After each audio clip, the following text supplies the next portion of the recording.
All right, check this out. I just made a tool. This little guy, when coupled with this 1/2 inch router bit,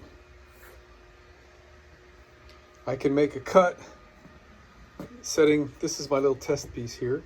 I just clamped my square to this piece of scrap and I ran a 1/2 inch single cut with that, like this, okay?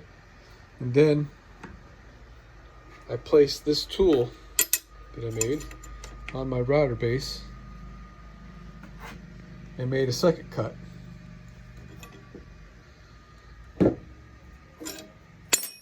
And here's another piece of scrap, and it fits right in there just perfect.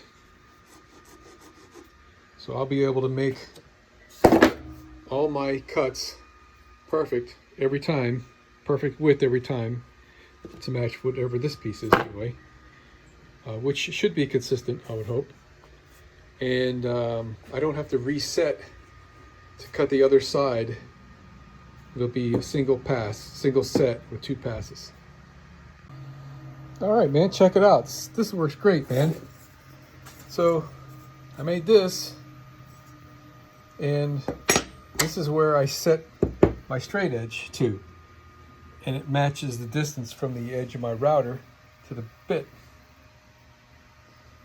Then I make a cut, then I put this in there and make my second cut.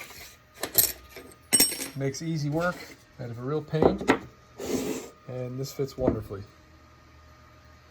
So that took a couple hours to make these things, but it's going to save me a lot of time and aggravation on this project and all future projects. I'm going to put this stuff in a little Ziploc bag as a special toolkit to go along with that 1/2 inch and this guy. And anytime I want to cut, I'm all set, man. All right. Well, it's taken me all of Monday to get this done. I swear I don't know where the time goes. Sitting here and thinking, I guess. So I got the hole cut for the water heater. I test fitted the water heater. It fits through there. I'll cut the metal part when it comes time to installing the water heater. I got my groove cut here. Made that neat tool that helped a lot, but it's not foolproof. You got to know what the hell you're doing. So I cut that groove in the wrong place. I don't know what the hell got a hold of me. I measured off of this, thinking I needed this to be all the way up in there as much as I can, but that's a mistake. That's just going to be some dead space. So the toe kick, or whatever you want to call it, the front face, is going to be at that 28 inch from the back to the front right there, which coincides with this, except I got to trim 1/8 of an inch off. I forgot that this piece of wood was 1/8 of an inch large. So I got to move that groove in 1/8 of an inch and then trim the face of this of 1/8. What I was doing was waiting till I got all done and trim the front edge so it'll be a nice clean edge on it without dents and stuff. And I forgot about that when I made that groove. So that's 2 screw ups. And I screwed that up. I was on the wrong side of the blade, the bit, to 1/2 inch off. So I had to close that up and super glue a piece of wood and fill that in and get that groove in the right place. So that's good. And we got the groove over here, 6 inches high for the refrigerator platform. And I got this one 6 inches high for the refrigerator platform.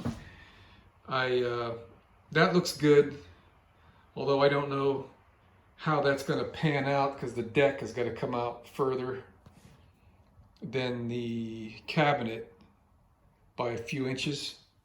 So I'm not sure how that's going to mate over here.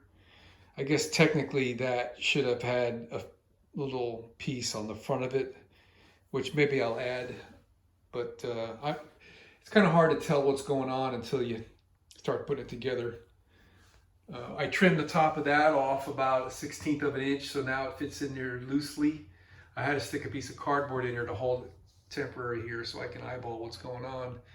And the reason for that was I want these to fit in there loosely because I'm gonna assemble this thing out in the middle where the ceiling's a little bit higher and then slide it up into place.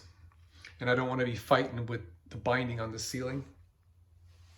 I'm also going to assemble this thing in the garage, a test assembly, to make sure that everything goes together like it's supposed to. All three pieces, I guess I'll do, because I've got this platform I've got to finagle in there.